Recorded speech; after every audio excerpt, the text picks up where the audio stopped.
Allons-y. Alors, les lundis de l'innovation, je rappellerai brièvement de quoi il est question, avec ce cycle de présentation, de conférences. Ici, à Grenoble, le programme Investissement d'avenir Promising, qui existe depuis 2012 et qui est scientifiquement animé et dirigé par notre collègue Valérie Chanal, ici présente.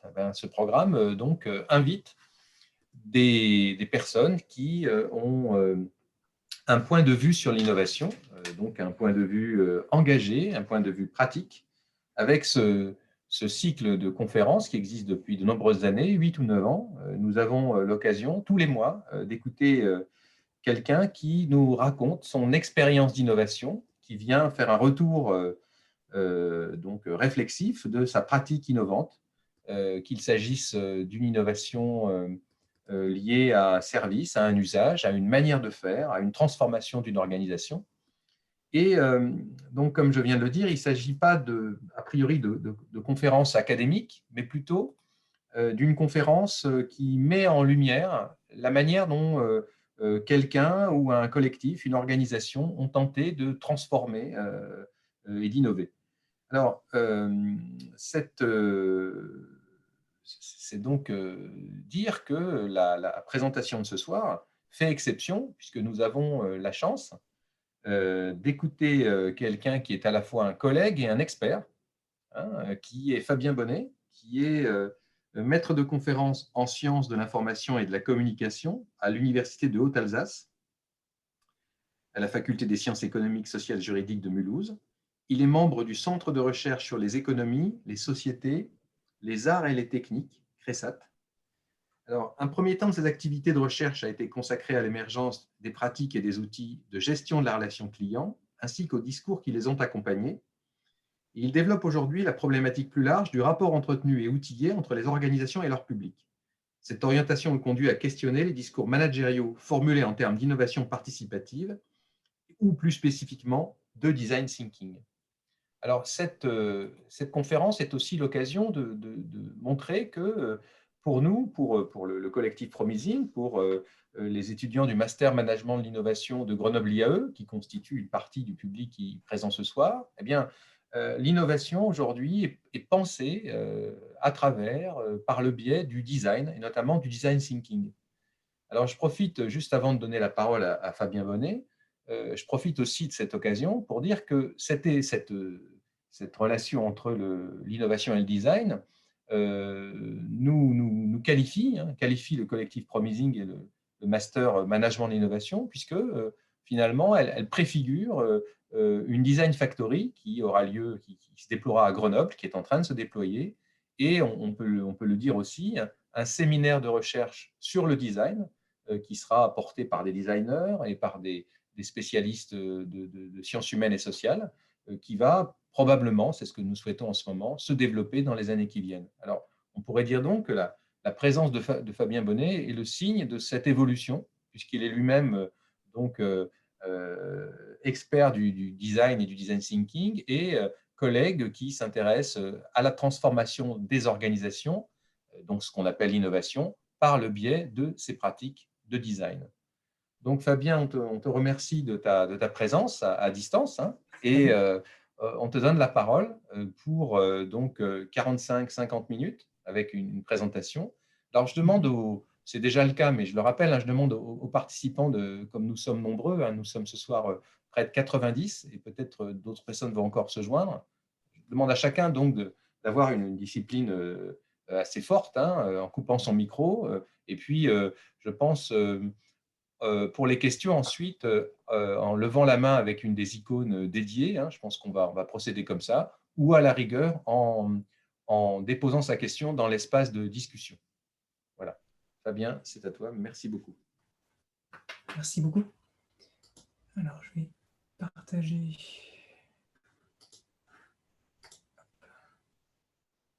slides. Est-ce que vous avez bien mon diaporama? Oui, parfait, on voit parfaitement. Parfait. Impeccable.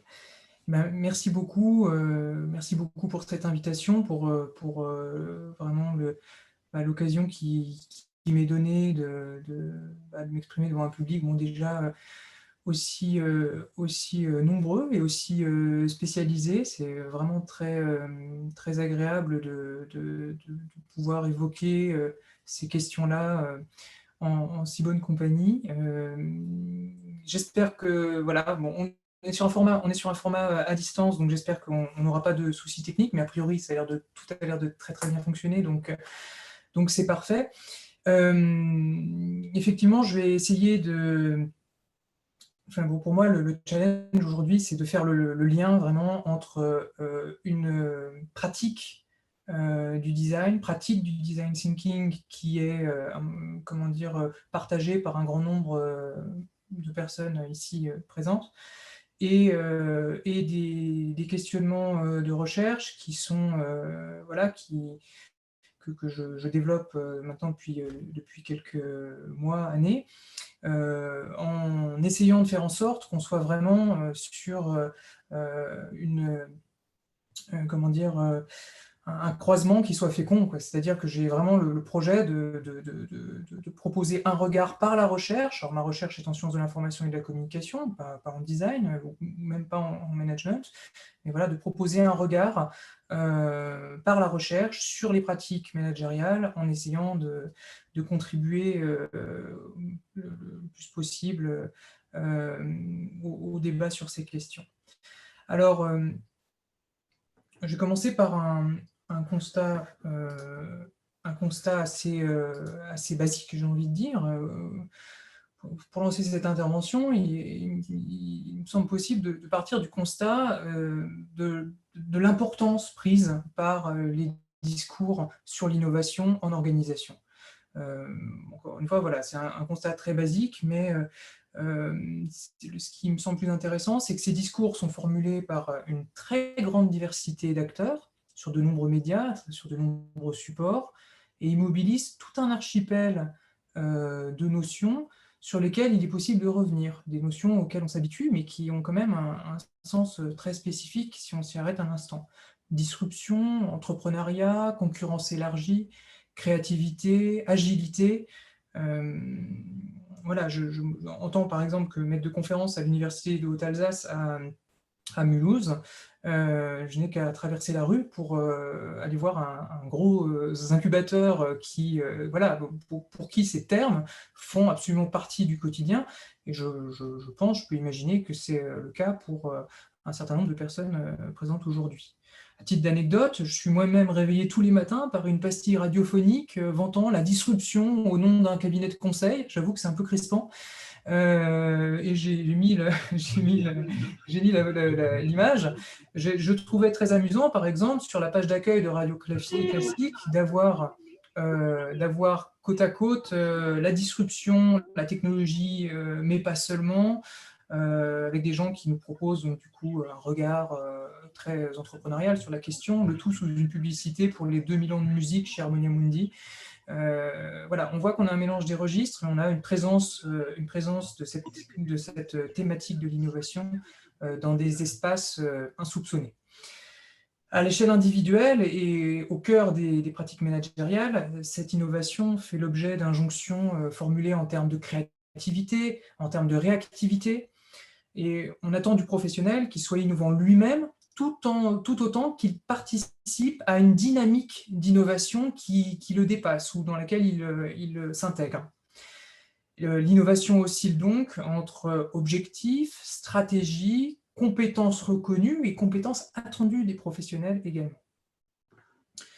Pour questionner les pratiques d'innovation à un premier niveau d'analyse, il me semble qu'on peut porter notre attention sur une caractérisation des acteurs qui sont concernés. Alors, hop, changement d'écran, voilà. Caractérisation des acteurs qui sont concernés.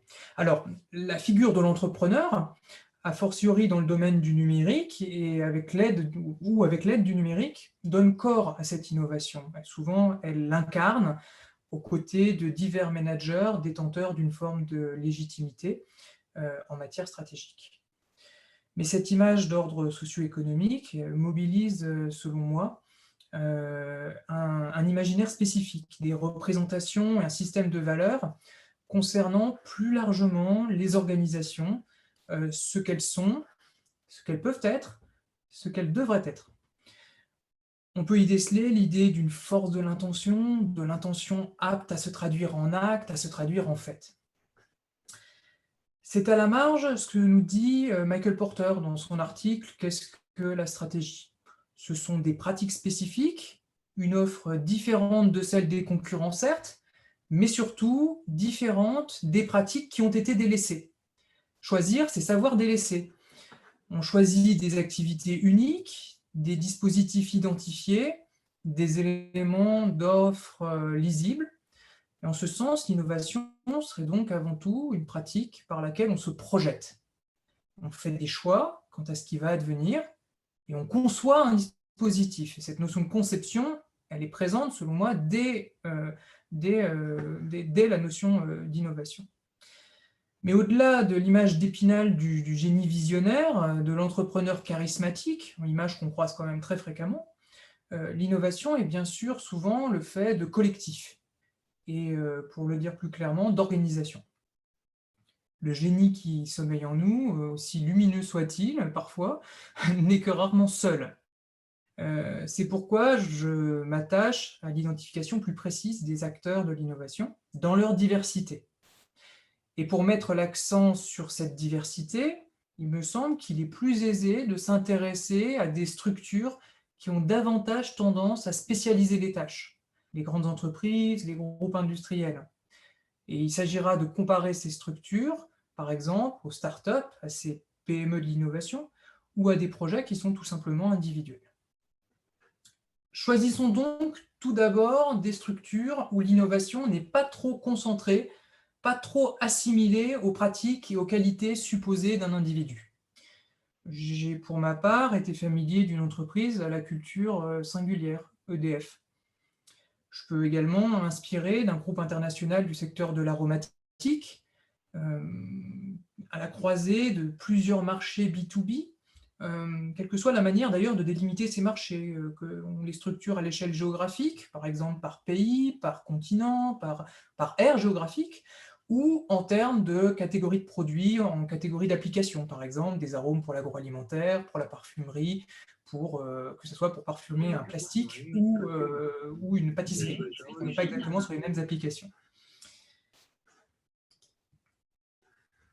Sur la base de ces deux cas, notamment, mais plus largement à partir de l'ensemble des entretiens que j'ai pu mener avec des professionnels investis dans des dynamiques d'innovation depuis quelques années, il est possible d'identifier un premier discours sur l'innovation, celui d'une innovation marketing. Et je mets des guillemets autour d'innovation marketing, j'en fais une espèce d'objet en soi.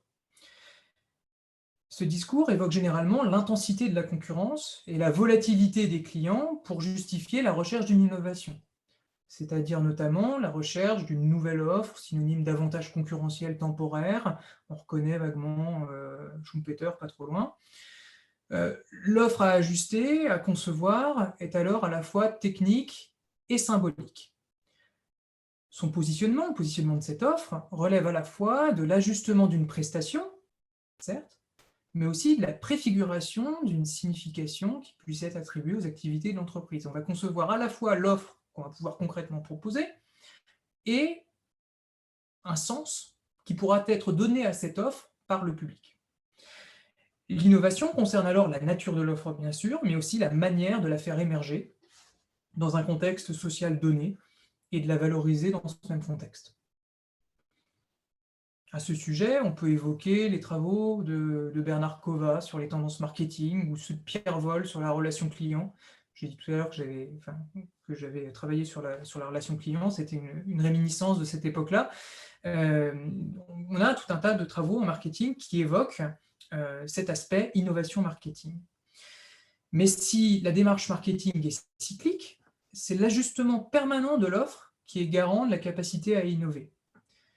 Dans le contexte de grands groupes, cette fonction est souvent située à un niveau stratégique, souvent représentée au comité de direction, et pour les structures les plus complexes, au niveau corporate, au niveau groupe.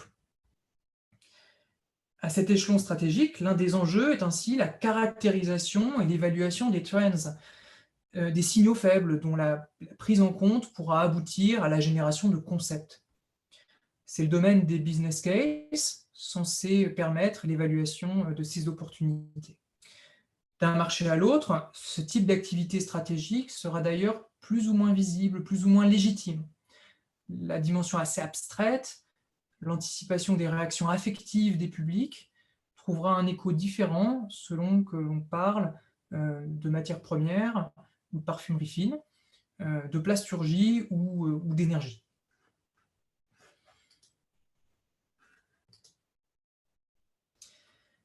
Mais l'innovation n'implique pas uniquement une recherche de concepts. Les marketeurs eux-mêmes ne s'y limitent pas. L'innovation, c'est aussi une question de capacité, de capacité à proposer une traduction concrète du concept, une réponse au terrain, une réponse éventuellement à un marché. C'est à ce stade que la notion de R&D prend tout son sens. Un sens lié à l'innovation marketing, mais selon moi, au cœur d'un deuxième type de discours sur l'innovation. La recherche évoquée ici est d'abord fondamentale. Elle devient appliquée quand les outils deviennent des applications, quand ils passent du statut de technique à celui de technologie. La science laisse alors la place à l'ingénierie et la recherche au développement. Classiquement, dans les grands groupes industriels, c'est le NPD, New Product Developer, qui part de la recherche pour rendre possible un produit en coordonnant un échange entre la direction stratégique et la direction technique. Mais après ces deux activités que certains groupes nomment Think et Develop, viendra la phase du sell, avec la commercialisation. Parfois la pré-commercialisation, avant même la finalisation technique de l'offre promise au client. Mais cette offre technique et symbolique, conçue par le marketing et la R&D, peut-elle répondre aux attentes du client? Peut-elle y répondre assez vite et surtout assez bien quand les exigences s'expriment avec davantage de précision et surtout quand les acteurs cherchant une réponse sont nombreux et ultra spécialisés?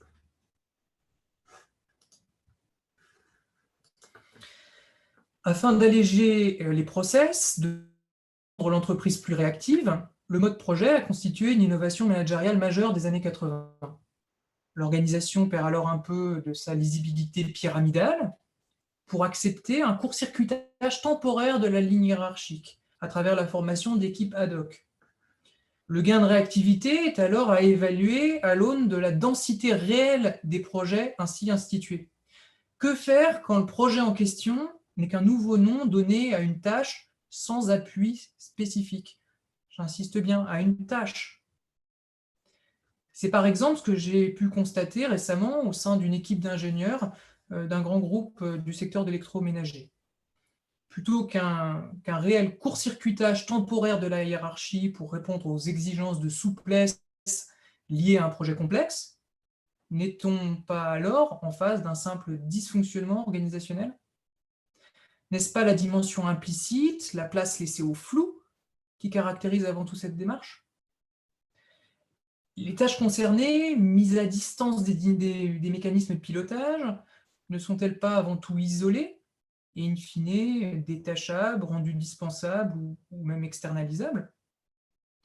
Ce type de situation m'amène à m'interroger à propos des conditions dans lesquelles ce mode projet, devenu un classique, une habitude managériale, peut servir les dynamiques d'innovation. À quelles conditions le court-circuitage de la ligne hiérarchique peut-il nous aider à innover? Il me semble qu'il y a là un certain nombre de leviers d'action à identifier. Quel sens et quel statut donne-t-on au projet, qu'on évoque fréquemment d'ailleurs?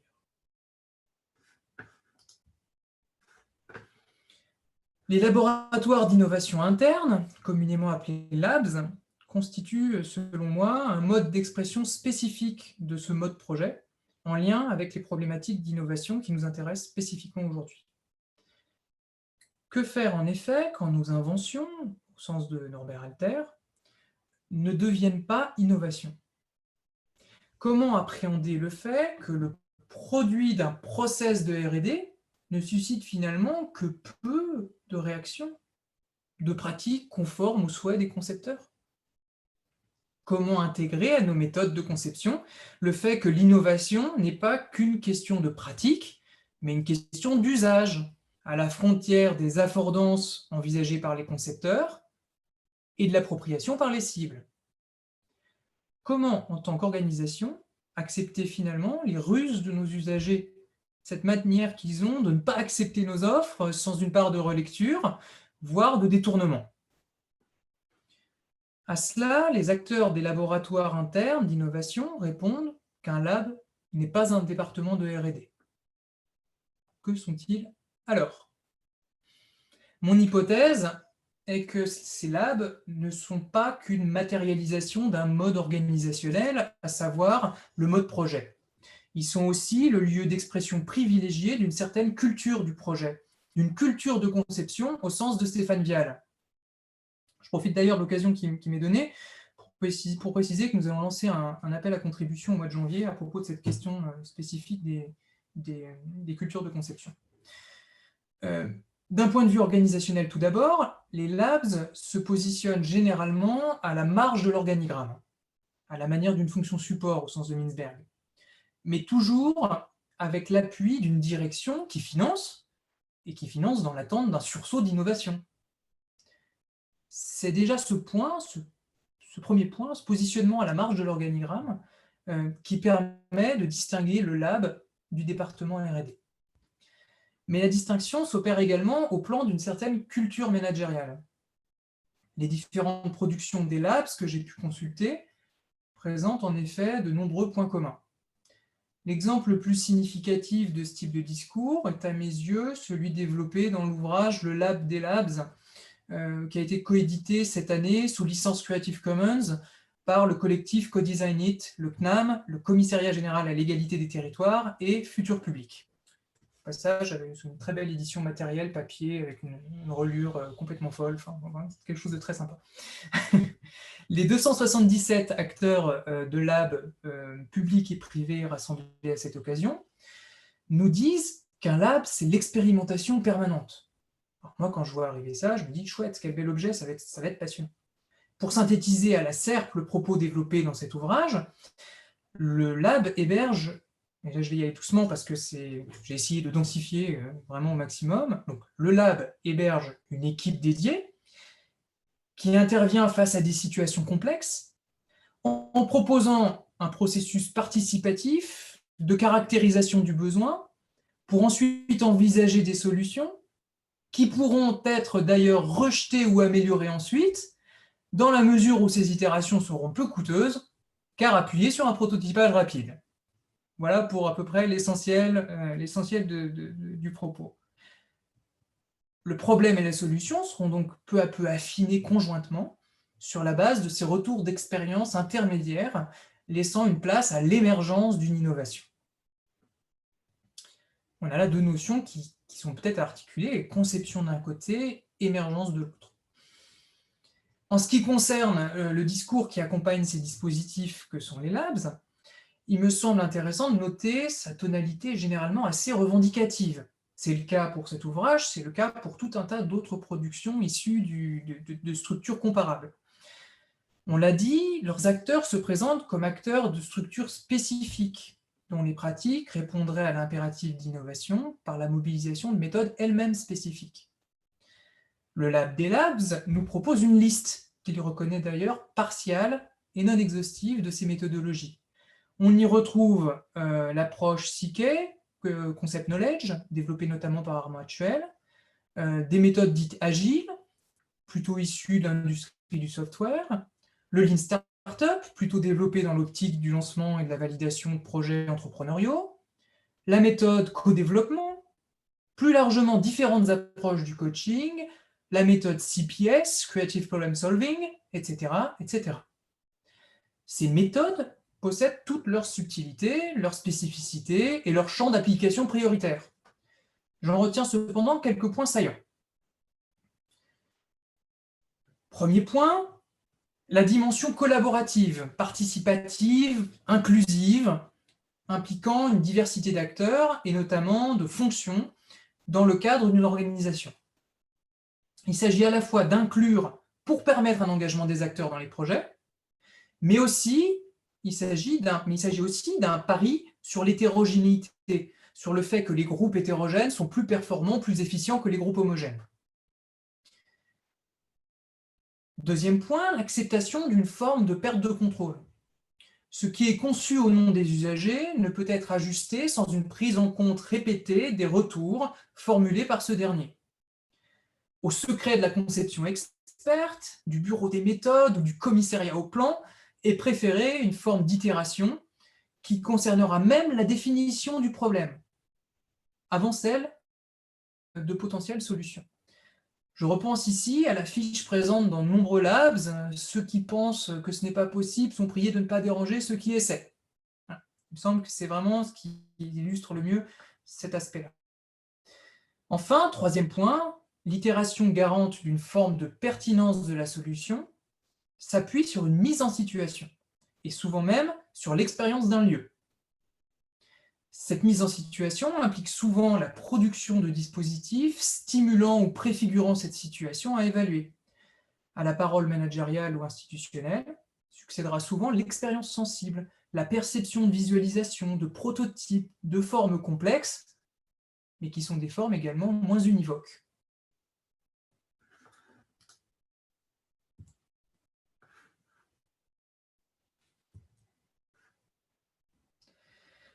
Parmi les démarches ainsi mobilisées, le Lab des Labs évoque bien sûr le design thinking, auquel nous avons peut-être tous pensé au moment d'évoquer cette manière de rechercher l'innovation. Mais s'il le mentionne sans que cela nous surprenne vraiment, il me semble important de noter que c'est bien en termes de méthode qu'il le positionne. Or, en évoquant le design thinking comme méthode, on suppose une forme de stabilité. On tend à en faire un outil, un objet défini. Il me semble nécessaire d'aller plus loin sur ce point, de ne pas se contenter de l'idée d'une méthode dont il ne s'agirait que d'évaluer les modalités d'application. Qu'est-ce que le design thinking finalement?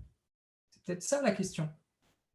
En effet, si l'ensemble des pratiques observables dans ces labs ne correspond pas au design thinking tel qu'il a été popularisé par IDEO, la D-School de l'Université de Stanford ou d'autres institutions dont l'influence pourra être questionnée, elle relève bien, selon moi, d'une culture de conception commune. La question n'est donc pas de savoir si les pratiques observées correspondent strictement aux préceptes énoncés par Tim Brown et ses collègues. Il s'agit plutôt de savoir d'où viennent ces pratiques, les modes de pensée qui les encadrent, et ce que tout cela dit de nos organisations. En ce sens, les pratiques abritées par les labs relèvent selon moi d'une mise en application d'un design thinking au sens large, ou, pour reprendre une distinction repérée dans un article de recherche dont j'ai mis la référence sur la slide, d'un designerly thinking, d'une pensée design dont les potentielles spécificités sont davantage questionnées dans le champ du design que dans celui du management. Il est alors possible de commencer à répondre plus spécifiquement à la question qui sert de titre à cette intervention. Y a-t-il actuellement un processus d'institutionnalisation du design comme pratique managériale? Les travaux de Brigitte Borja de Mozota tendent à le prouver. En évoquant un design management, elle a pu pointer du doigt le statut acquis par certains designers en organisation, notamment au sein de directions d'entreprise, et la légitimation de certaines pratiques caractéristiques en tant que nouvelles méthodologies envisageables dans le champ managérial. Le design management serait alors une forme de contre-pied au célèbre marketing management. Une nouvelle fonction, une nouvelle profession fait alors son entrée dans le jeu concurrentiel des attributions de postes au conseil d'administration, aux côtés du marketing, des RH et de la communication. Mon positionnement disciplinaire en sciences de l'information et de la communication me conduit cependant à envisager la situation sous un autre angle qui me semble complémentaire. En effet, c'est plutôt le sens attribué à cette notion de design thinking qui me préoccupe. La manière dont on a récemment reconnu une signification spécifique à cette formule dans le milieu managérial. Dans la pratique, ce qui est promu aujourd'hui comme une méthode, une démarche, voire une philosophie, ce qui est traduit en termes d'empathie, d'itération, de prototypage, ce n'est pas le design lui-même. Ce n'est pas vraiment ce qui occupe les étudiants en design et les designers eux-mêmes depuis des décennies. Ce n'est pas le designerly thinking, ni même la dimension volontiers critique ou utopiste de nombreux projets design. Ce qui circule, c'est avant tout un discours sur les organisations, un discours normatif sur ce qu'elles doivent être, doublé d'un discours assez réducteur sur le design. Au passage, ce type de constat ne se limite pas au design thinking. J'ai récemment eu le plaisir de mener un entretien avec un designer canadien engagé dans des recherches en design d'expérience. Ses activités, ses pratiques, son discours, ses références, ses aspirations, rien n'est commun avec ce qui est qualifié d'UX design dans le cadre de formation en management de la communication. Sur la base de ces éléments, il semble nécessaire de replacer le design thinking dans son contexte d'émergence, celui de structures de conseil cherchant un cadre notionnel et méthodologique pour appuyer leur démarche d'intervention. Au-delà même de la paternité de la notion, c'est la circulation de celle-ci qui est éclairante selon moi. Après tout, l'idée d'un mode de pensée spécifique aux designers, traité par les chercheurs en design depuis des décennies, est longtemps resté dans l'ombre avant d'être valorisé comme un levier d'action par ou pour les managers. Cette circulation dépasse aujourd'hui le cadre des agences et cabinets de conseil, quand le design thinking fait l'objet de conférences, de workshops, mais aussi de manuels et surtout de formations. Qu'y a-t-il de plus instituant pour une pratique professionnelle que l'inscription documentée dans un manuel destiné aux futurs praticiens? La réponse à cette question dépendra bien sûr de la spécialité placée au cœur de la ligne éditoriale de l'ouvrage concerné. Mais je pense ici à l'ouvrage que la chaire ESSEC, Innovation managériale et excellence opérationnelle, éditait en 2018 chez Erol sous le titre « L'innovation managériale ». Le sous-titre était « Design Thinking, réseau apprenant, entreprise libérante, intelligence collective, mode collaboratif, atelier participatif, shadow cabinet, hackathon, junior entrepreneur ». Par cette formulation en ce lieu, par cette mise en page, les auteurs et les différents acteurs du processus d'édition font du design thinking un produit d'appel en matière d'innovation managériale. Il ne s'agit d'ailleurs pas d'innovation en soi, d'innovation pour les usagers, mais d'innovation en matière de management. Ce sont les méthodes de gestion dont on parle et à propos desquelles sont formulées des injonctions à l'innovation. Ce dont il s'agit, ce n'est pas de design, mais, selon les auteurs, d'une recherche d'alternatives au management traditionnel. Formule assez lourde, tout de même. Peut-être est-ce l'une des raisons du rattachement de la D-School Paris à une très ancienne et célèbre école d'ingénieurs, l'école des ponts Paris Tech, reconnue pour former les futurs décideurs de nos entreprises et administrations.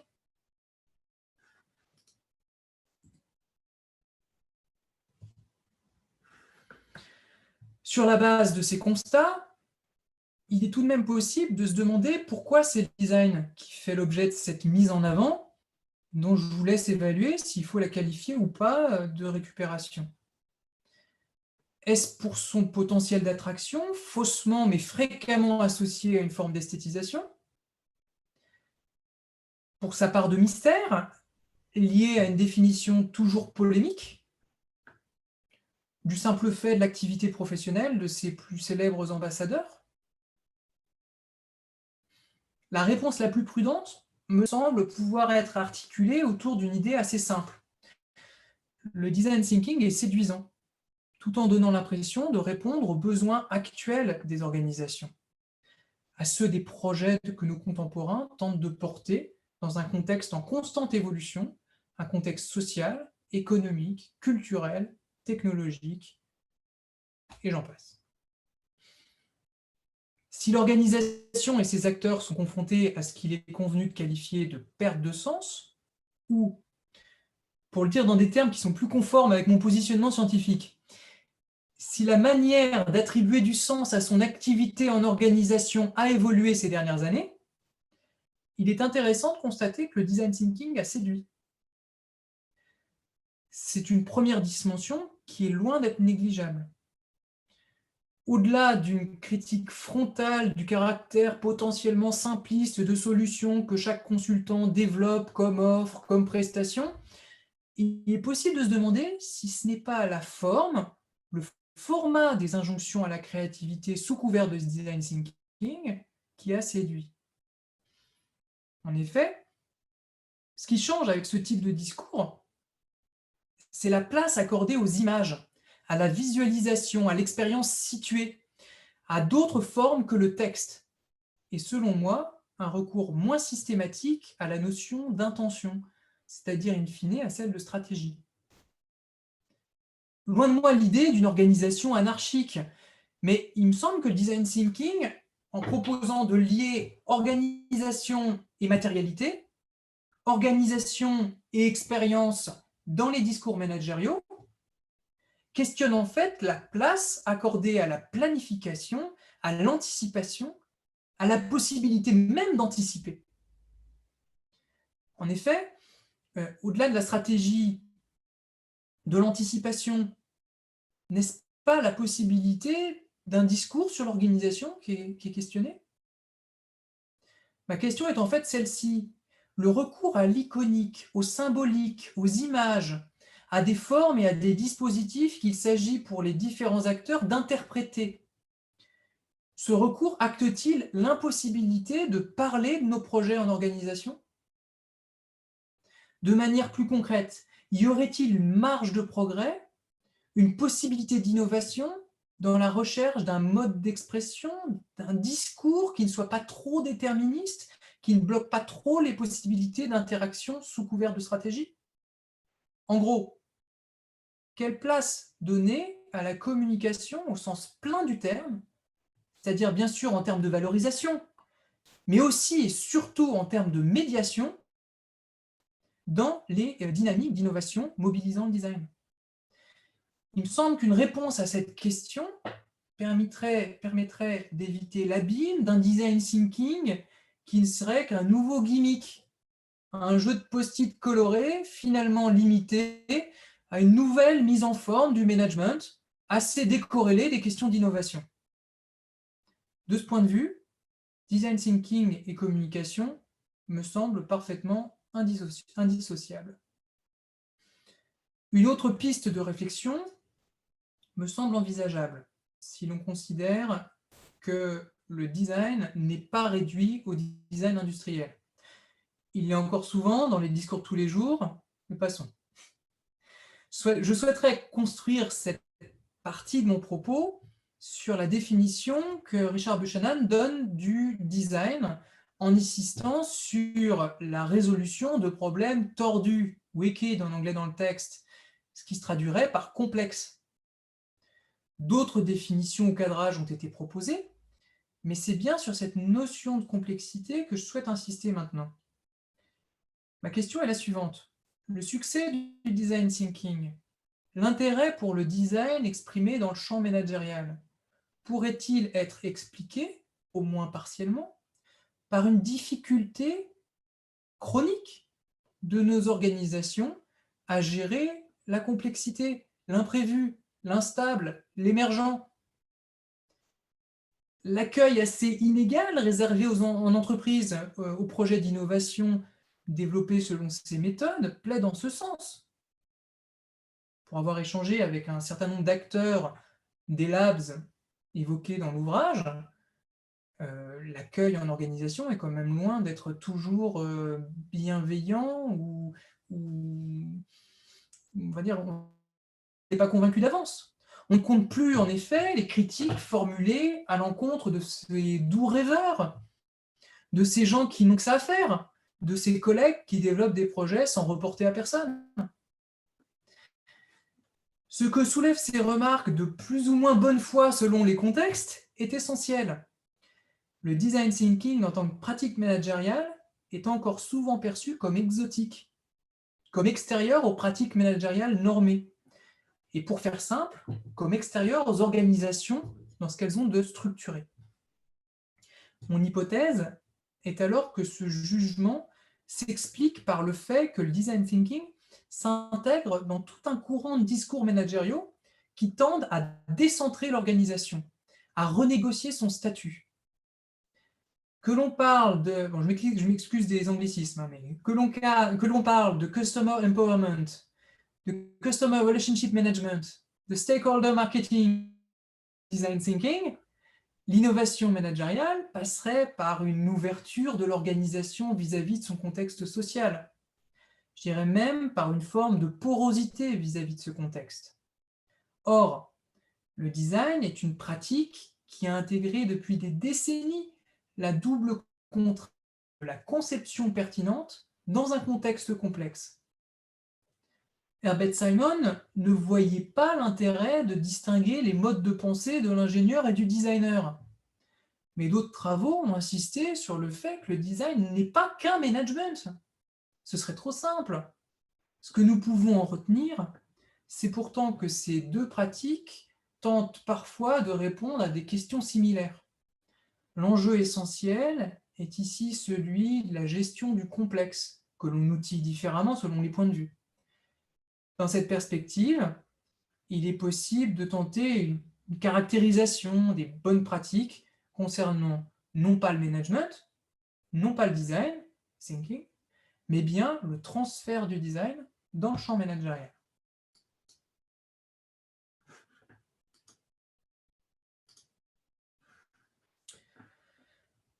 Au moment de clore cette intervention, je ne souhaite pas nier tout l'intérêt que m'inspire ce design thinking et même son potentiel en contexte managérial. Cet intérêt rend même parfois difficile la prise de distance attendue du chercheur. Mais je souhaite insister sur le statut complexe du design dans les discours managériaux contemporains. Selon moi, le design thinking ne peut être envisagé comme une méthode, comme quelque chose de stable ou même de clairement défini. Il ne peut l'être, et surtout, il n'a pas intérêt à l'être. Au-delà de toute disruption qui nierait la possibilité même d'une organisation et son fonctionnement, je souhaite insister sur le fait que ces discours sur le design en organisation sont avant tout des discours sur la complexité des processus d'innovation qui ne sont pas uniquement techniques, commerciaux, économiques, sociaux ou culturels, mais tout cela à la fois. Dans ces conditions, il me semble particulièrement porteur de comprendre et de mettre en valeur les pratiques des designers et peut-être plus largement d'autres acteurs dans des projets de conception et de création. Mais plutôt que de chercher absolument à les faire rentrer dans ce que les pratiques managériales ont de plus rigide, plutôt que de les simplifier, de les élaguer, de les réduire à quelques outils ou à quelques phrases préformatées pour une présentation PowerPoint, ce sont les conditions même de leur transfert dans les organisations qui me semblent passionnantes. Le design thinking n'a aucun intérêt s'il est réduit à son efficience immédiate en tant que produit de conseil formaté, en tant que nouveau process soi-disant plus souple. Il représente un objet passionnant, un outil stimulant s'il nous permet de rechercher en permanence ce qui peut être innovant dans nos organisations. Vous me direz que les professionnels, les acteurs de terrain, les innovateurs en puissance ont besoin d'outils, de guidelines pour orienter leurs pratiques sans avoir à réinventer la roue à chaque projet, certes. Mais le fait d'insister sur un design thinking qui est avant tout un transfert d'une pratique à une autre me permet de souligner l'intérêt qu'il y a à y voir une démarche et surtout pas une méthode. La méthode est standardisée, reproductible. La démarche, quant à elle, est au moins en partie personnel. Le premier enseignement de cette réflexion porte donc sur la nécessité de préserver ce qui fait l'intérêt du design dans le design thinking. L'ouverture aux problématiques sociales complexes, sans céder au formalisme managérial avide de mapping, de processus linéaires et de solutions incontestables. Par ailleurs, certains signaux semblent observables au niveau des formations en design, ou au design. Lorsque Dominique Sciamma, directeur de Strat École de Design, défend l'intégration des designers dans ce qu'il nomme les lieux de pouvoir, aux côtés des diplômés d'écoles d'ingénieurs et de commerce, il prône non seulement un dépassement du périmètre d'action habituel des designers, il prône en fait un design management, mais il prône aussi, selon moi, en toile de fond, une prise en compte plus marquée des problématiques organisationnelles par les designers. J'en retiens un deuxième enseignement pour la pratique de l'innovation, la nécessité de sans cesse questionner le statut du design comme pratique d'intervention. La question est en fait la suivante. Jusqu'où aller dans l'extériorité vis-à-vis de l'organisation? Comment articuler une recherche, une déontologie qui peut confiner à l'utopie, avec une vision de l'organisation qui ne soit finalement pas nihiliste, qui ne soit pas qu'une rupture avec l'existant? C'est tout l'enjeu, selon moi, des pages que le Lab des Labs consacre à l'intégration dans les projets communs, à l'explicitation de la démarche, à la valorisation également. L'innovation ne peut être entendue au seul sens d'une disruption qui se suffirait à elle-même. Elle doit être portée, selon le contexte, par des relais, par une équipe, par un département, par une organisation dont toutes les activités ne sont pas structurées sur le même mode projet. Certains managers nous disent que le maillage entre les personnes remplace la hiérarchie. On risque de passer pour résistant au changement au sein même d'une conférence sur l'innovation. Je plaiderais pour davantage de nuances. Le succès d'une démarche d'innovation appuyée sur un projet design me semble tributaire des contours donnés à ce projet. Considérer que tous les acteurs de l'organisation, du marketing aux achats, de la qualité au RH, seraient impliqués dans un seul et même projet au service du client, relève, selon moi, de la fiction managériale. En prendre conscience, ce n'est pas nier l'intérêt d'une orientation client, c'est se donner une chance de comprendre l'organisation qu'on cherche à configurer pour répondre à une demande. Finalement, si on regarde la liste des 277 acteurs engagés dans le très beau projet éditorial qu'est ce Lab des Labs, on est frappé par leur diversité. Les problématiques d'innovation et l'expérimentation des labs touchent tous les secteurs, de l'industrie lourde aux services publics, de l'aromatique aux assurances. Avant tout, je souhaite souligner le potentiel d'une alliance, celle d'une culture de conception empruntée au design et d'une culture de la médiation qui caractérise la communication. Par communication, je n'entends pas ici valorisation ou publicité. Je n'entends pas la communication comme 4e P du marketing mix. J'entends la communication comme fonction porteuse d'une vision déontique spécifique. J'entends bien une vision autour d'un projet de médiation. Si le design est la discipline du projet, je souhaite rappeler, pour finir, que la communication est celle de l'accompagnement de projet. Il doit bien y avoir quelque chose à concevoir en commun, il me semble. Je vous remercie pour votre attention. Merci beaucoup, Fabien. On applaudit tous avec l'icône dédiée, n'est-ce pas? Voilà. Est-ce que tu peux enlever ta présentation de l'écran, s'il te plaît? Tout de suite. Voilà. Comme ça, on va voir ces tonnerres d'applaudissements silencieux. Tout à fait impressionnant. Merci. Alors, donc, je vais donner la parole rapidement à la salle, mais donc moi j'ai bien apprécié hein, la capacité que tu as manifestée à articuler une dimension épistémologique ou méthodologique finalement à une dimension sociologique ou même politique dans la relation de ces différents savoirs hein, tels qu'ils structurent une organisation qui est bien en peine d'être parfaitement lisible, ni même claire à elle-même. Donc, en tant que philosophe politique, moi, j'ai apprécié notamment le fait qu'une problématique qui est celle du conseil doit irriguer une organisation complexe et peu claire nécessairement sur ses propres buts. Voilà, je trouve que c'était remarquable. Alors, bon, je pense qu'il va y avoir plein de questions. Il y a une bonne question qui a été posée par Anne-Laure, que je vais lire. Donc, elle va servir cette question à ouvrir le débat.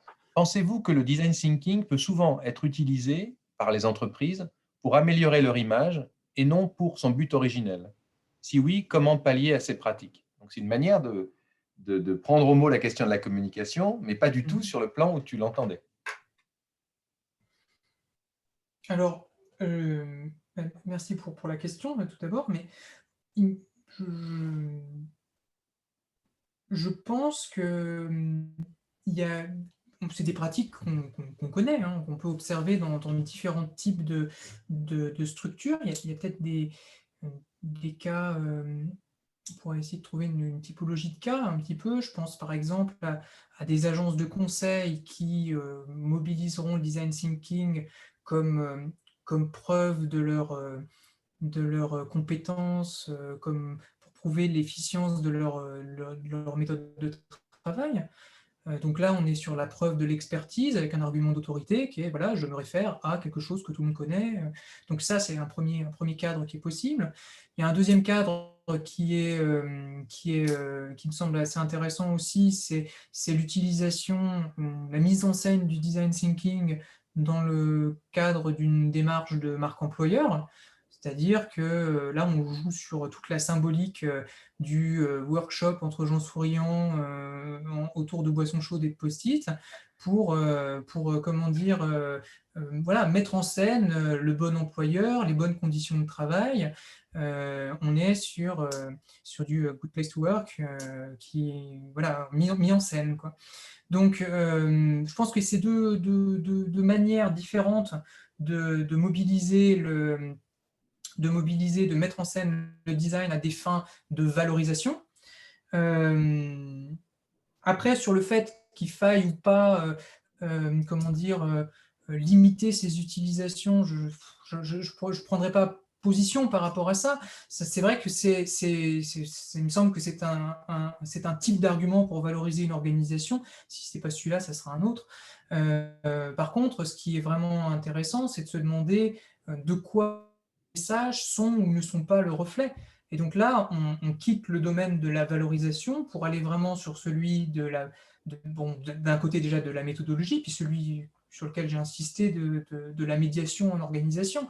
Est-ce que cette mise en scène correspond effectivement à une manière de mettre en commun, de stimuler une créativité partagée?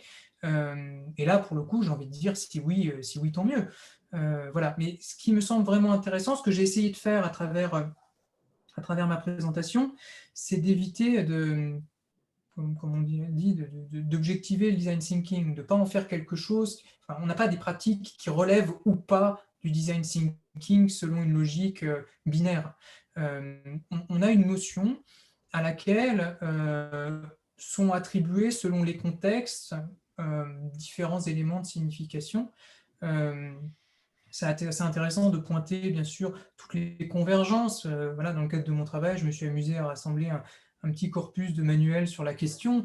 Il y a effectivement beaucoup de points communs. Alors, le cycle a 4 étapes, 5 étapes, ça varie un petit peu, mais on a des points communs très, très forts.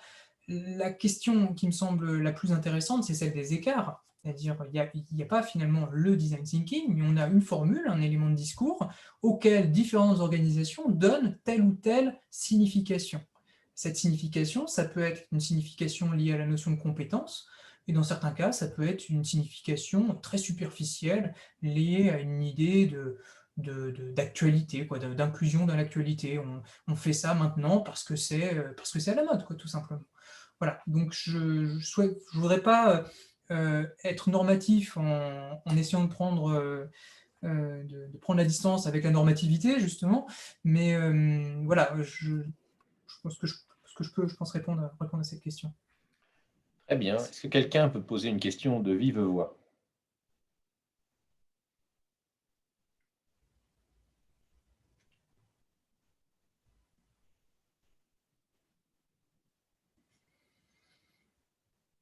Le public est bien silencieux ce soir.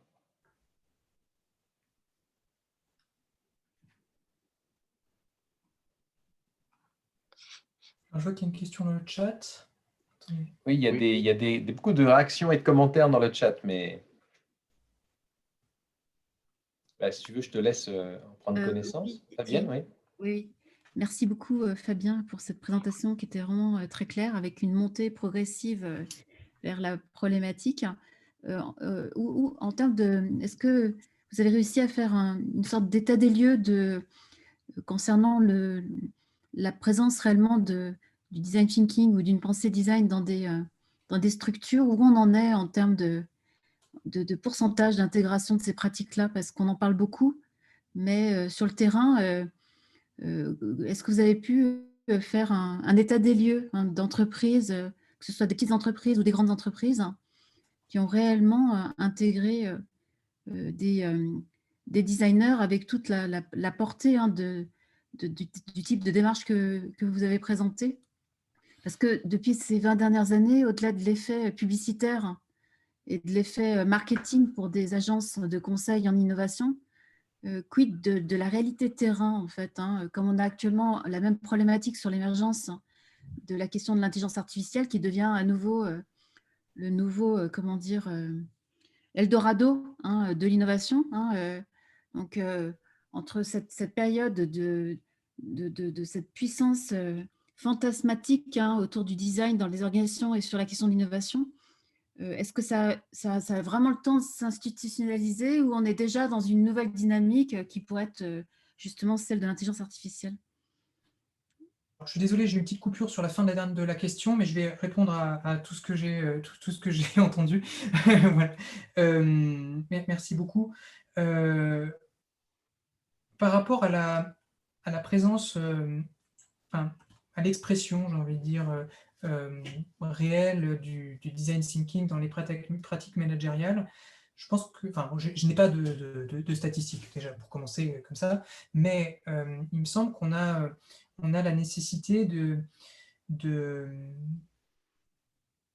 comment dire, de rendre compte de différents niveaux, quelque part, d'intégration de ces démarches dans les organisations. Ça va de quelque chose que j'ai vu dans le chat, là, de ce qu'on appelle le design washing, donc, ce qui est quelque part la pratique la plus simple comment dire, à rejeter. C'est-à-dire que voilà, on voit bien par la comparaison avec le greenwashing, on est sur du pur affichage. Bon, voilà, ça, quelque part, c'est assez simple à évaluer dans la mesure où c'est très... Enfin, voilà, c'est exprimé ou ça ne l'est pas dans l'espace public. Donc, on est sur quelque chose d'assez ouvert et d'assez, quelque part, quantifiable. Par rapport au fait que les pratiques inspirées du design thinking aient comment dire, par rapport à leur présence effective. Là, c'est pareil, en fait, on a quelque part une vraie progression. Qu'est-ce qu'on prend comme indicateur, en fait? Est-ce qu'on regarde le recrutement effectif de designers à des postes de managers, par exemple en sortie d'école? On pourrait aller regarder je parlais de Strat tout à l'heure, on pourrait aller regarder les statistiques d'intégration des étudiants à la sortie de Strat Design, Strat École de Design. Mais en fait, il me semble que ce qui est le plus significatif, c'est plutôt quand même le phénomène sur lequel j'ai essayé d'insister, qui est la mobilisation comment dire, de cette formule, bon, au sens de l'analyse du discours, hein, design thinking, dans le cadre de pratiques managériales dont ça sera assez complexe de trancher pour savoir si elles sont en design ou pas. C'est-à-dire qu'on est sur du management de projet, il y a tout un tas, il y a toute une littérature de manuels sur le design, sur le management de projet, avec des degrés d'intégration très divers, des préceptes qu'on reconnaît comme étant issus du design thinking. Par exemple, la dimension itérative, si on considère qu'elle est issue de cette pensée design, on la retrouve par exemple dans les méthodes agiles, par exemple, sans qu'il y ait réellement de référence faite au design. Et donc tout ce flou rend finalement la caractérisation des pratiques très complexe. Et c'est pour ça que ça me semblait intéressant de plutôt réfléchir en termes de circulation de la notion et de regarder les pratiques qui se revendiquent comme étant inspirées du design, plutôt que d'essayer de savoir si elles sont design ou pas. Voilà. Et après, je suis désolé par rapport à une question, j'ai vaguement entendu une question sur l'intelligence artificielle, j'ai entendu juste la notion, mais je n'ai pas eu la question. Non, non, la question, c'était juste qu'il y ait une sorte, en fait, de nouvelles dynamiques, comme si la logique, c'est toujours de relancer la dynamique. Donc, parce que c'est dommage, parce que là, Brigitte Borja va nous quitter. On s'est connus il y a 15 ans et elle se battait depuis 15 ans sur la question de la reconnaissance du design. Donc, elle doit partir. Mais c'est vrai que je me disais, est-ce que dans cette période justement de surprésence du design et en même temps d'un design qui a toujours été là sans nécessairement être dit, hein, toute cette dynamique qu'il amène, au moment où peut-être il va commencer à s'institutionnaliser, il y a à nouveau des nouvelles émergences comme l'intelligence artificielle qui occupe à nouveau maintenant tout ce qui est la question de l'imaginaire, de la disruption dans l'innovation. Donc, ça serait intéressant de suivre ça d'ici 10-15 ans et surtout de voir comment, j'espère que des designers vont prendre la parole sur comment se situe cette profession qui s'est retrouvée devant la scène sans nécessairement l'avoir totalement décidée, en fait. Alors, il y a peut-être des designers qui vont s'exprimer. En tout cas, en attendant qu'ils s'expriment, je voudrais qu'on mette l'accent sur quelque chose qui est dans le chat et qui concerne les organisations, non pas privées, mais publiques. Hein, il y a eu Clément, ensuite Laurence a répondu. Donc, Clément demandait que pensez-vous, par exemple, des méthodes relevant du design dans le cadre de l'administration publique? Et donc, il y avait une remarque de quelqu'un qui a fait une expérience hein, dans un collectif qui donc, essaie d'intégrer du design dans la transformation d'une organisation publique. Alors, est-ce que tu as observé des particularités, si on peut voir les choses sous cet angle très général, dans le recours au design et au design thinking dans les organisations publiques, dans l'administration? Alors, à titre personnel, si je considère les entretiens que j'ai pu mener voilà, spécifiquement avec des acteurs d'organisations publiques, je n'ai pas vraiment remarqué de spécificité dans la mise en œuvre de principes qui seraient ceux du design thinking. De ce point de vue-là, on est plutôt sur comment dire, une démarche qui se retrouve voilà, appliquée avec des nuances dans différents types d'organisations, mais je n'ai pas l'impression que ça soit corrélé à la nature publique ou privée de l'organisation. Après, voilà, peut-être que d'autres personnes auront un retour différent sur ce point particulier, mais à titre personnel, je n'ai pas constaté d'écart en la matière. Par contre, ce qui me semble intéressant, c'est de constater que le potentiel finalement inclusif, participatif du design thinking que j'ai évoqué tout à l'heure, il a comment dire, une portée très compatible avec des missions de service public à partir du moment où il est comment dire, où c'est exprimé d'une manière qui ne, comment dire, qui ne le condamne pas, comment dire, d'avance. C'est-à-dire que il me semble que le design thinking a ce potentiel méthodologique, ça peut apporter des éléments extrêmement intéressants pour la conception de politiques publiques, de prestations liées à des services publics, mais pour comment dire, adapter ce mode de pensée à des structures publiques, encore faut-il ne pas l'avoir rendu caricatural en surjouant le côté management de grande entreprise. Parce qu'en fait, finalement, on rajoute une surcouche symbolique sur un objet déjà complexe, et c'est cette surcouche-là qui rend incompatible, qui donne l'impression d'une incompatibilité. Donc il y a ce potentiel, ça a d'ailleurs été souvent utilisé. Si on regarde par exemple, toujours dans le même ouvrage, qui me semble être quand même une bonne base pour notre échange aujourd'hui, si je regarde la liste des fameux 277 des labs comment dire, qui ont participé à l'ouvrage, on a un nombre extrêmement important d'acteurs publics.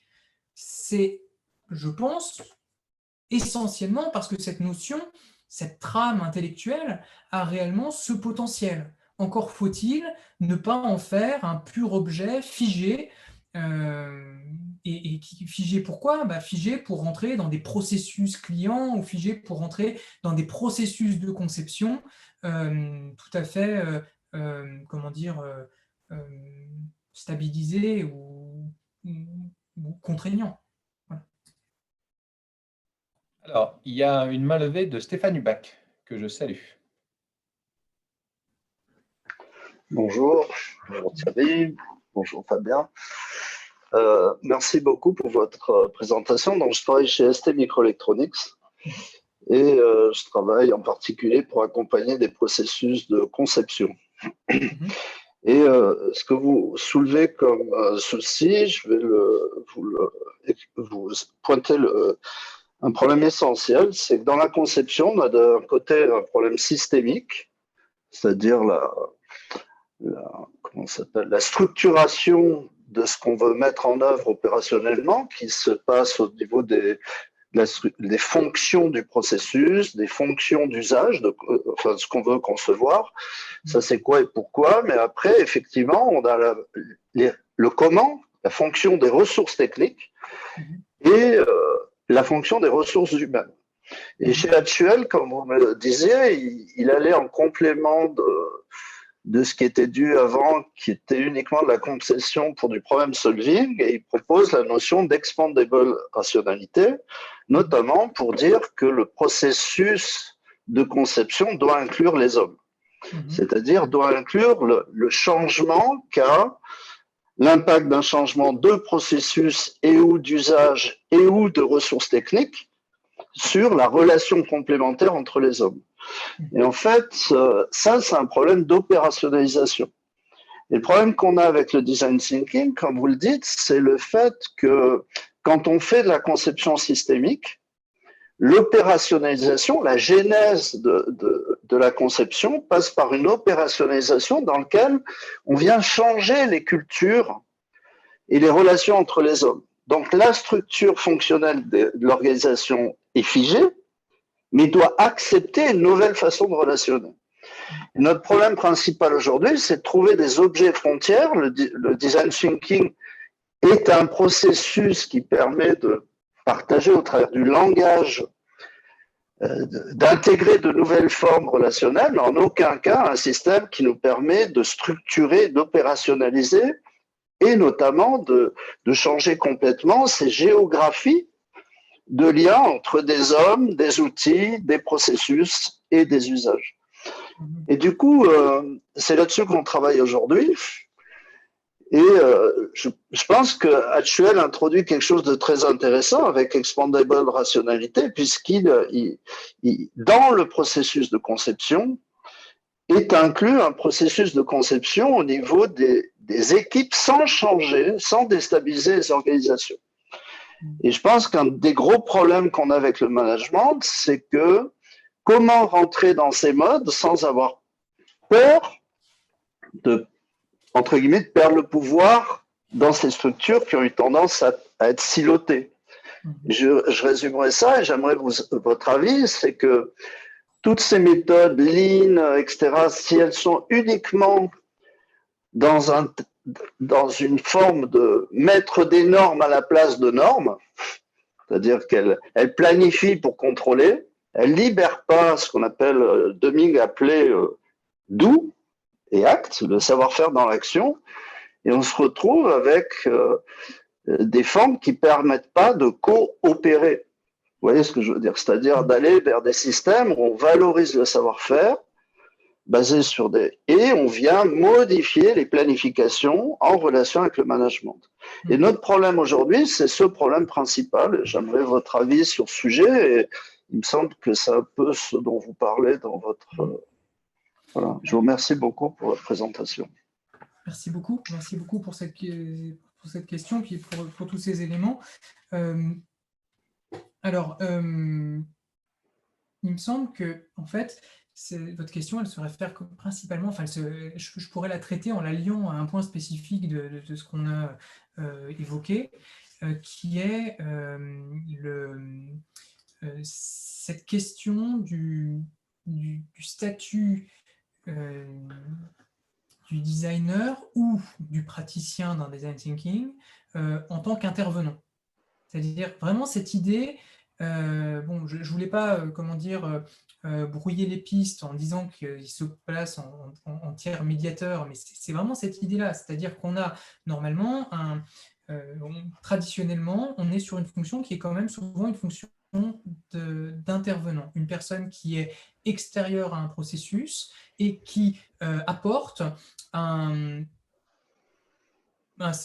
méthodologie, un regard, et qui bénéficie d'une distance permettant le framing des designers, donc la reproblématisation de la situation, et éventuellement ensuite l'ajustement de solutions adaptées. Ce que ça pose comme question ici, il me semble, dans votre cas, c'est la possibilité d'avoir un design thinking qui bien sûr continue de bénéficier des apports d'un transfert depuis le design, mais qui serait finalement moins une pratique d'intervention et plus, qui relèverait plus d'un renouvellement des pratiques managériales dans les équipes en place. Donc finalement, en dehors des labs, par exemple, qui seraient ces espèces de bulles intervenantes sur différents projets, ces tiers médiateurs. Là, j'avoue qu'en fait, on est pile sur une question que je me pose en ce moment, donc je n'aurai pas de réponse, comment dire, complète sur la question. Mais vraiment, c'est cette idée, est-ce qu'il y a un potentiel, est-ce qu'il y a quelque chose à faire pour éviter ce choc de culture qu'il y a dans pas mal de groupes industriels entre des équipes stratégiques ou opérationnelles de différents métiers qui se retrouvent confrontés à un intervenant que j'ai essayé de qualifier d'exotique, mais c'est ça, c'est-à-dire extérieur finalement à ce qui a déjà été normalisé, structuré, cadré dans l'organisation. Est-ce qu'on arrive à dépasser cette situation-là? Est-ce que ce sont les membres de l'équipe qui s'acculturent pour finalement devenir eux-mêmes des designers en puissance à la sauce managériale? Ou est-ce que c'est le design qui lui-même pourrait devenir vraiment une pratique managériale intégrée dans la vie des équipes sans perdre sa légitimité qui est liée au fait que ça reste inspiré par le design? Donc c'est ça la question à mon avis, et enfin en tout cas telle que moi je peux la poser, mais c'est vrai qu'il y a une interface pour le coup qui est vraiment problématique parce qu'encore une fois je crois que c'est pas simplement une question de pratique, mais il y a une question à traiter d'un point de vue culturel, du point de vue des représentations sur ce qu'est un projet, sur ce qu'est une organisation, et ce qu'est un management de projet tout court, en fait, j'ai envie de dire. Voilà. Alors, j'espère ne pas être parti trop loin, mais voilà ce que ça me... Ouais, juste pour poursuivre, enfin, il y a un aspect qui est lié au langage, et vous avez parlé du discours, parce que un des problèmes, tout le monde fait de la conception, un opérateur, un technicien, un manager. Je pense que ce problème de design est un problème plus que managérial. Pourquoi? Parce que quand on arrive et qu'on introduit une nouvelle relation entre les hommes, à cause d'outils qui bougent, de processus, etc., on se retrouve avec une disruption systématique de la part de personnes qui, n'ayant pas participé au processus de conception, sont déstabilisées dans leur propre pratique. Donc en fait, ça ne touche pas aujourd'hui, ça ne touche pas que le management. Ça touche une façon de traiter le langage et de cette attention qu'on doit avoir pour à la fois concevoir, mais en même temps faire en sorte que le message puisse être reçu par des organisations qui sont liées. Vous voyez, le fameux RACI qu'on voit, qui réalise, qui est consulté, qui est informé. Et on a un gros problème avec de l'innovation qui peut paraître incrémentale et qui est disruptive pour certains et qui la refusent parce qu'ils ne comprennent pas ce qui se passe. Et c'est ça qu'on essaie de traiter. Le management, je pense, c'est plus que le management. On a aussi les opérationnels qui ensuite, enfin l'ensemble de la structure qui doit utiliser ces innovations ou les mettre en œuvre. Et là, on a beaucoup de travail à faire au niveau du langage, de ce que vous appelez le discours, je pense. Oui, que pourrait lier aussi à ce que je qualifiais de culture managériale aussi, au sens un petit peu plus, peut-être un petit peu plus. Merci beaucoup. Très bien, merci. Alors, nous allons donner la parole à Benoît, qui, en tant que designer, pourrait intervenir. Bonjour, je vais peut-être mettre ma caméra, même si j'ai des problèmes de lumière, mais ça sera plus sympathique. Oui, donc moi je m'appelle Benoît Milliet, je suis designer du siècle dernier, puisque je fais partie des premières promotions de l'ENSI il y a déjà pas mal d'années. Et puis je travaille beaucoup dans l'enseignement et j'ai même créé une école de design il n'y a pas très très longtemps. Et j'enseigne surtout sur le point qui peut peut-être nous intéresser ici, c'est que j'enseigne beaucoup le design thinking depuis pas mal d'années et de façon assez étonnante, j'ai commencé par enseigner ça dans des écoles de commerce et des écoles d'ingénieurs avant de le faire en école de design. Et d'ailleurs, je pense que ça, c'est le point dont on n'a pas trop parlé, c'est l'appétence des designers, et notamment en France, où il y a comment dire, une approche où les designers ont l'impression que le design thinking les a dépossédés d'une certaine façon, en tout cas qu'ils ont été dépossédés d'une certaine compétence par d'autres praticiens qui ne sont pas eux. Et quelque part, on est venu chercher dans le design des choses pour une finalité qui n'est pas la volonté du design au départ, qui est quand même une approche esthétique de la vie. Je pense qu'il faut aussi rappeler ça. C'est pas que une approche de performance en termes d'innovation.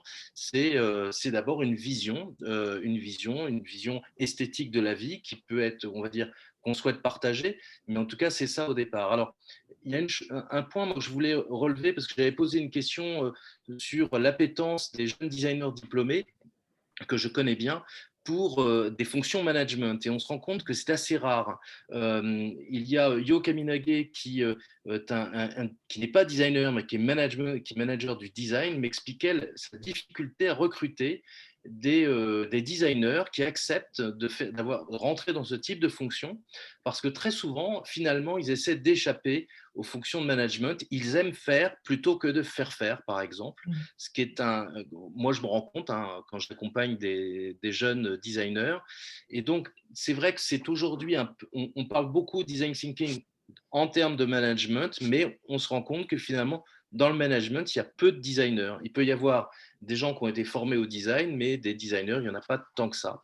Alors, je ne sais pas si c'est un problème, mais enfin, toujours est-il que c'est une question. Et si on considère ce que je disais tout à l'heure, la finalité du design qui d'essayer de travailler sur cette espèce d'esthétique de la vie et d'harmonisation permanente. Si on considère l'injonction à innover et la société dans laquelle on est qui se transforme en permanence, donc finalement une invitation à avoir sans arrêt des correctifs pour rendre notre vie à peu près plus agréable, y compris dans le monde du travail, on peut se dire que c'est peut-être pas mal quand même d'avoir des spécialistes de l'esthétique de la vie dans l'intérieur des entreprises.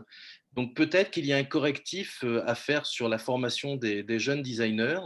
Je sais que Dominique Siama, c'est sa grande ambition et que je vois toutes les écoles, y compris l'école de design de Nantes et puis la mienne, nous tentons, en tout cas via des doubles diplômes, que ce soit des doubles diplômes avec Sciences Po, avec des écoles de commerce, etc., de faire rentrer en effet nos jeunes designers dans le monde du management.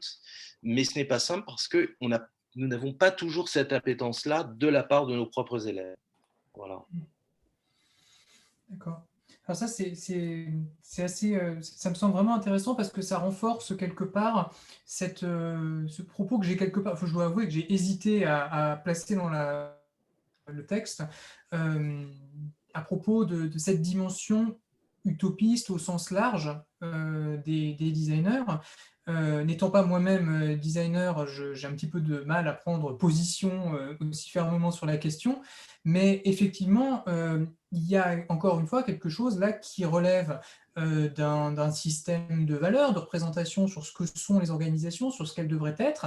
Et si on s'interroge vraiment sur cette question de ce qu'elles devraient être, j'ai peur que entre des étudiants ayant suivi des cursus assez différents, soit en design, soit en école de commerce, soit en école d'ingénieur, l'organisation rêvée soit assez différente. Et ce qui pourrait me conduire, moi, quelque part, à comprendre plus facilement, finalement, ce désintérêt potentiel, enfin, on va dire partiel, des étudiants de design pour les fonctions managériales. La question que j'avais envie de vous poser en retour, c'était est-ce que finalement, ce serait quelque chose qui concernerait davantage les designers ayant acquis une certaine expérience, peut-être? Ou ça passe par le conseil, puis par l'intégration dans des structures? Ce serait peut-être ça le scénario probable, non? Ça peut passer, mais il y a aussi, on voit aussi des blocages. Moi, j'ai quelques personnes qui ont mon âge, enfin, qui ont dépassé la quarantaine, on va dire. Moi, je l'ai dépassé largement, mais qui ont dépassé largement la quarantaine, qui ont eu des missions importantes dans des entreprises, qui sont designers, voire responsables design, qui ont beaucoup de mal pour des raisons internes, en tout cas, de passer le cap pour être responsable innovation, passer à des fonctions de management supérieures, parce que c'est encore des chasses réservées à certains types de diplômes et à certains profils. D'accord. Merci beaucoup. Il y avait Thomas qui voulait intervenir à la suite de Benoît. Oui, bonjour. Donc, je m'appelle Thomas Périvola.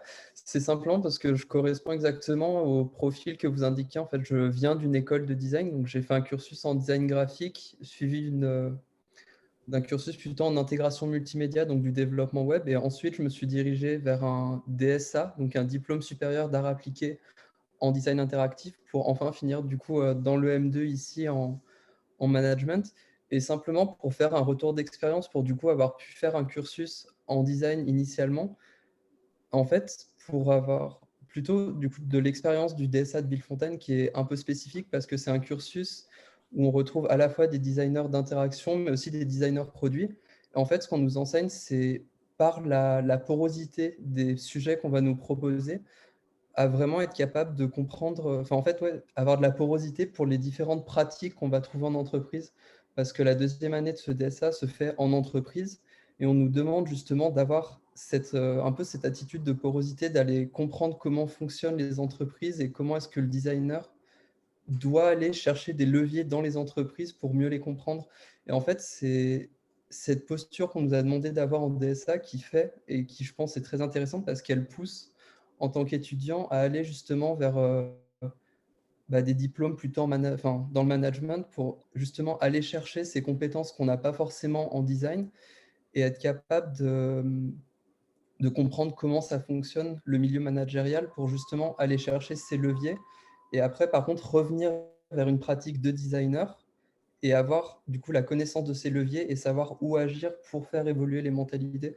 Mais je pense qu'effectivement, il y a ce travail de porosité, mais il y aura quand même cette frontière entre les designers et le monde managérial de l'autre côté. Et c'est ce qui fait qu'il y a un certain nombre de mes camarades qui, justement, n'ont pas cette vocation à aller vers le monde managérial parce que, justement, il y a une multitude de pratiques du design.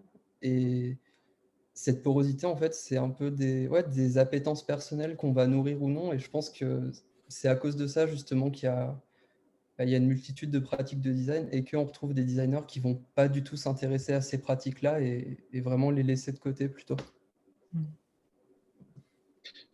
Juste un petit point, il y a une chose qui est très intéressante par rapport à ce que vous dites, Thomas. En ce moment, il y a des portes ouvertes où on présente les métiers du design, par exemple.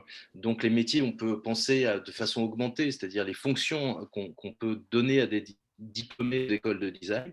Et ce qui est terrible, c'est qu'on tourne toujours, quand on écoute un petit peu le discours ambiant, tourne toujours autour des métiers du design qui sont classiques, c'est-à-dire designer graphique, designer d'interactivité, architecte d'intérieur ou designer produit. C'est-à-dire qu'on ne décrit pas comme on le ferait pour n'importe quelle autre école en disant responsable innovation, manager de projet, etc. C'est-à-dire qu'on reste dans la notion du savoir-faire, hein, c'est-à-dire d'un outil et pas tellement dans cette pensée qui, alors là, moi, j'ai une petite remarque, parce que j'ai souvent des amis, moi, de l'ENSI, que je ne nommerai pas, qui sont anti-design thinking. Je dirais qu'il y a une époque, dans les années 80, tous ceux qui essayaient de faire de la promotion du design disaient que notre premier problème, c'était qu'on produisait de beaux objets.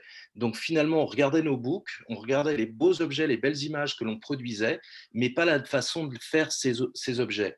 Et aujourd'hui, quand même, le grand avantage, c'est grâce au design thinking, on commence à regarder comment les designers produisent ces innovations. Donc, voilà. Alors, je peux peut-être rebondir juste en quelques mots. En fait, à titre personnel, votre échange me fait penser à ce que je peux rencontrer dans le cadre des formations que j'encadre, qui sont des formations en communication. Les personnes que j'ai dans le cadre de mon master en particulier sont des étudiants qui ont vocation à devenir chargés de communication pour divers types d'organisations, que ce soit du marchand, du public, de l'associatif, tout un tas de structures très différentes. Et ce qu'on peut observer parmi ces étudiants, c'est quelque chose qui me semble assez proche de ce que vous avez évoqué à deux voix finalement. C'est vraiment des écarts en termes d'aspiration chez différents types d'étudiants. J'ai des étudiants qui vont me dire qu'ils veulent faire du design alors que ce qu'ils veulent faire, c'est mimer les codes esthétiques de la publicité pour appliquer la couleur Pantone de l'année. Et à côté de ça, j'ai des étudiants qui n'ont aucune pratique de production de support, puisqu'on parle de communication, enfin de design graphique, là, et qui pourtant sont dans une posture critique vis-à-vis des discours managériaux, des pratiques managériales, et donc généralement des gens qui vont aller s'intéresser réellement aux dynamiques internes des organisations, qui vont ensuite généralement se spécialiser plutôt sur de la production éditoriale parce qu'ils n'ont pas les outils pour la production graphique, mais qui sont finalement dans un questionnement critique qui me rappelle plus ce qu'on évoquait il y a quelques minutes à propos des aspirations des élèves designers. Et donc finalement, il me semble qu'on est quand même bien en train d'évoquer une compétence qu'on peut aller rechercher chez divers types de professionnels ou d'étudiants.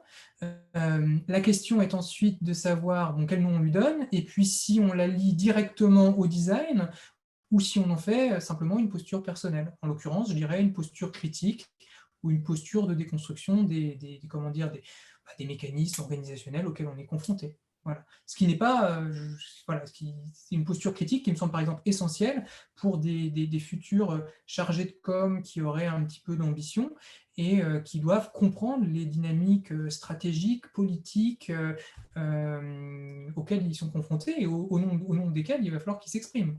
Donc voilà, ça me semble assez intéressant de travailler encore un petit peu ce pont avec la fonction communication, parce qu'il me semble qu'il mérite vraiment d'être d'être développé, même si finalement la pratique quotidienne et surtout le résultat est finalement assez différent.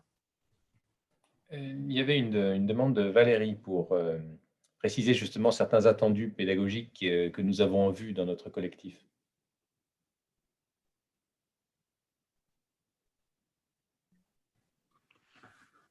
Oui, par rapport à ce qui a été échangé là, sur le fait que les designers avaient relativement peu d'appétence à aller vers des fonctions managériales, je voulais signaler qu'à Grenoble, dans la lignée de ce qu'on fait depuis quelques années avec Thierry, Fabienne et d'autres collègues, on va lancer un master en design, plutôt en design de services, design d'innovation sociale, design des politiques publiques, justement pour former des personnes un peu hybrides à l'interface entre le design et les problèmes complexes. Donc, pour prendre un peu, Fabien en parlait, au pied de la lettre, la proposition de Richard Buchanan sur les problèmes complexes et la pensée de design. Donc, on prend la pensée de design dans ce projet de master plutôt dans ce sens-là qu'au sens de design thinking strictement parlé. Et l'idée, c'est en fait de mixer les approches de design et des approches de modélisation de la complexité. J'ai vu dans le chat que quelqu'un parlait des 3 horizons, la démarche des 3 horizons. Je ne sais plus si la personne est toujours là. Mais en tout cas, ça fait partie des méthodes pour penser des trajectoires d'innovation dans des contextes de complexité. Et donc voilà, on s'attelle à ce projet qui sera à cheval sur l'école d'architecture de Grenoble et l'IAE. Et donc, on vous invite à suivre le lancement de ce programme. Suivez avec attention. Alors, il est l'heure. Nous avons légèrement dépassé. C'est toujours. J'ai remarqué que c'est plus difficile de se quitter sur Zoom quand c'est une bonne réunion que de se quitter en vrai, parce qu'on peut aller boire un coup quand on peut se quitter en vrai. Donc, on va te remercier, Fabien. C'était vraiment passionnant. Donc, on est monté haut en termes à la fois de nombre de personnes et d'intensité dans les échanges sur le chat, même si, curieusement, c'était plus silencieux que ça a été certaines fois, oralement. Donc, peut-être que ton propos était tellement puissant qu'on est tous un peu, on a tous été un peu assis. Il y a beaucoup de choses. Alors, j'espère qu'on va avoir l'occasion donc, on peut réécouter, hein, bien sûr, ça va être mis en ligne, et que tu nous enverras ta présentation, comme ça on l'associera sur la page Promising. Voilà.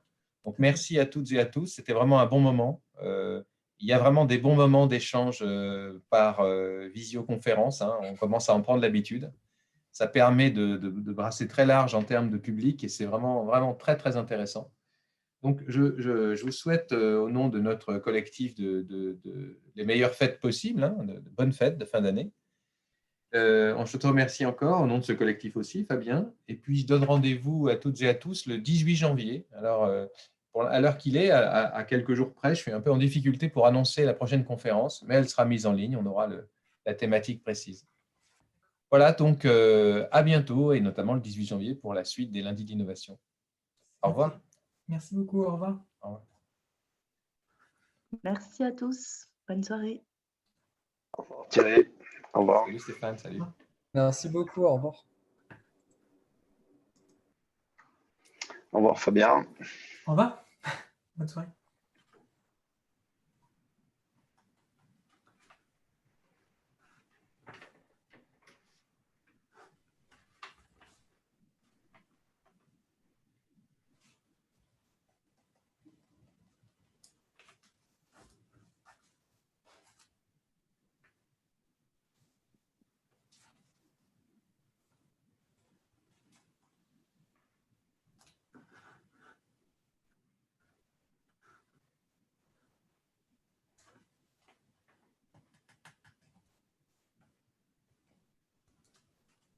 Tu pars en dernier, Thierry, tu fermes la porte. Oui, c'est ça. Je vais remercier Fabien et puis échanger peut-être un peu avec toi aussi, Valérie, puis Nadège qui est encore là apparemment.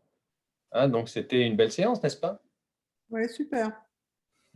Chouette. C'est vraiment très chouette d'avoir un public pareil.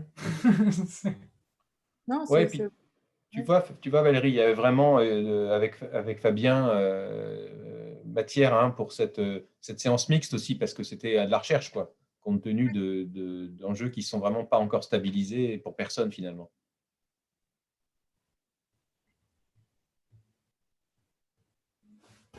bon, on a pu faire un peu de promotion pour notre master, c'est bien. Ouais, enfin, d'un autre côté, j'ai l'impression que… Alors voilà, ce qui m'a intéressé aussi, mais j'en parle suffisamment aussi avec Fabienne, la fonction communication dans les organisations, qui dans les années 90 était montée très haut quand même en termes d'ambition, trouve aujourd'hui donc à converger vers le design d'une manière ou d'une autre aussi. Donc c'est ça que tu dis, toi. Moi, Ouais, Fabien. oui, en fait, non, je ne pense pas que ce soit comment dire, un point de vue qui soit forcément éminemment partagé. Hein. C'est vraiment un point de vue personnel. Mais ayant moi-même fait un passage par une formation design de marque il y a très longtemps, voilà, j'avais été sensibilisé à cette question-là. Et ce terme de design me poursuit, notamment au niveau des formations, où j'ai énormément d'étudiants qui me disent aspirer à des fonctions de designer, qui me disent voilà, qui ne voient dans le design que des outils de production, qui ne voient que du graphisme, qui ne voient que des formes. Ou alors, je suis confronté aussi, par exemple, dans le cadre de suivi de stages, de mémoire, de choses comme ça, je travaille beaucoup avec les incubateurs mulhousiens. Et on a vraiment des gens qui sont dans la défense d'une philosophie du design thinking, avec vraiment toute une dimension axiologique très très forte derrière, presque politique en fait. Et donc quelque chose c'est quelque chose voilà, qui s'est un peu imposé à moi au fur et à mesure. Alors j'ai eu de la chance parce que du coup ça me permet de construire mes projets de recherche dessus, mais vraiment c'est pas un sujet que je suis allé chercher très très loin. Il est plutôt venu à moi parce que c'est très présent comment dire, dans la pratique. Par contre, est-ce qu'il y a d'autres personnes qui en parlent de cette hybridation entre fonction design et fonction communication? À ma connaissance, non. Voilà. Ah, ok. S'il y en a, je suis heureux de les croiser. Ok. Vous m'entendez à peu près là ou... Oui, on t'entend. Ouais, Oui. oui, tout à fait. Parfois, ça hache un peu, en Ouais. fait. Oui. Désolé, voilà. En tout cas, voilà, merci beaucoup, c'est une très belle opportunité. Et puis, voilà, des beaux échanges. J'espère qu'on aura l'occasion de continuer. Avec plaisir. À travers notre projet séminaire en design, on pourra associer Fabien à nos futures réflexions, hein, parce qu'on est au cœur de tout ça. Hein. Tout à fait, ouais. Bon. Eh bien, merci beaucoup. Bonne soirée à vous. Ouais, bonne soirée. À bientôt. Au revoir.